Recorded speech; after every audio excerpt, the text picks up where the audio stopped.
इस विशाल और अनंत ब्रह्मांड में कोई भी घटना कभी भी बिना किसी ठोस कारण के बिल्कुल नहीं होती है। इस पूरी दुनिया में पैसे का लालच एक बहुत ही भयानक और लाइलाज बीमारी है जो इंसान के दिमाग को पूरी तरह से सड़ा देती है। जब इंसान के पास बहुत सारा पैसा आने लगता है तो उसका मन पूरी तरह से काला और अंधा हो जाता है। वह अपने ही सच्चे और बहुत पुराने दोस्तों को पूरी तरह से भूल जाता है। उसे लगता है कि अब वह इस दुनिया का सबसे बड़ा और सबसे ताकतवर इंसान बन गया है और कुदरत के नियम उस पर लागू नहीं होते हैं। वह पैसे के इस अंधे नशे में पूरी तरह से डूबकर किसी भी कमजोर और बेबस इंसान को अपने पैरों की धूल के बराबर भी नहीं समझता है। वह अपने ही सगे भाइयों का हक बहुत ही धोखे से और बहुत ही चालाकी से मार लेता है। पैसा कमाने के लिए वह हर एक बुरा और काला काम बहुत ही खुशी से और बिना किसी डर के करता है। वह हर कदम पर झूठ बोलता है। वह बहुत ही बड़ी बेईमानी करने लगता है और वह बहुत सी मासूम और सीधे सादे लोगों को बहुत गहरा धोखा देता है। उसकी आंखों पर लालच और झूठे अहंकार की एक बहुत ही मोटी और काली पट्टी पूरी तरह से बन जाती है। उसे केवल और केवल अपना ही फायदा और अपना ही स्वार्थ बहुत साफ दिखाई देता है। दूसरों का भारी नुकसान, दूसरों का बहुत गहरा दर्द या उनकी तड़प उसे बिल्कुल भी दिखाई नहीं देती है।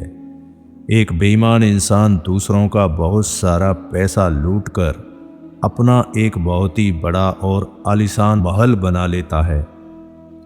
उस महल में दुनिया की हर एक महंगी और कीमती चीज मौजूद होती है। वह बहुत ही महंगे और एकदम नए कपड़े पहनता है।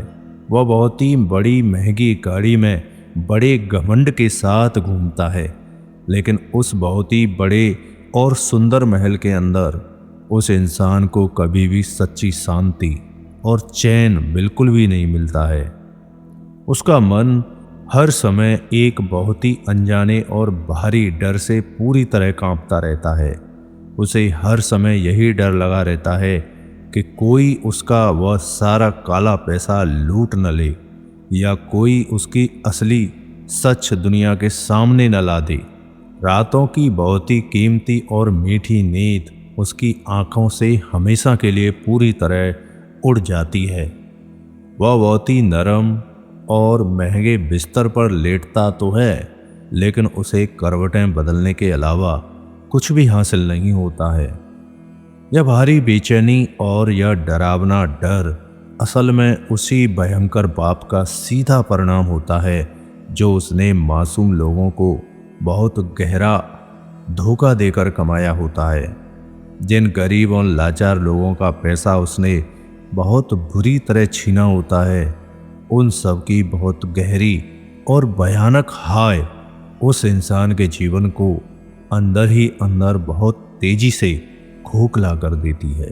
कुदरत का महान न्यायालय हमेशा बहुत ही ज़्यादा शांत और मौन रहता है। कुदरत कभी जल्दी में कोई भी फैसला बिल्कुल नहीं सुनाती है। कुदरत उस पापी इंसान को पूरी तरह से बहुत लंबी छूट देती है ताकि वह अपने पाप का पूरा घड़ा अच्छी तरह से भर ले और उसे अपनी ताकत का पूरा झूठा घमंड हो जाए। और जब वह काले पापों का घड़ा पूरी तरह भरकर अचानक छलकने लगता है, तब कुदरत का वह बहुत ही कठोर और डरावना हथौड़ा उस इंसान पर बहुत ही जोर से गिरता है। बेईमानी की गंदी नींव पर खड़ी की गई कोई भी इमारत कभी भी बहुत ज़्यादा समय तक बिल्कुल नहीं टिक सकती है।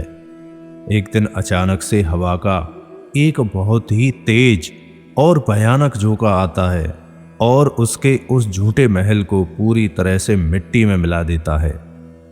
उस पापी इंसान का बहुत बड़ा और अच्छा व्यापार अचानक से पूरी तरह डूब जाता है और वह सड़क पर आ जाता है।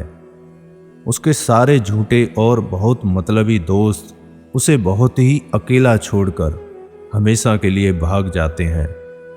उसका अपना ही सगा परिवार भी उसके बुरे समय में उससे पूरी तरह मुंह मोड़ लेता है।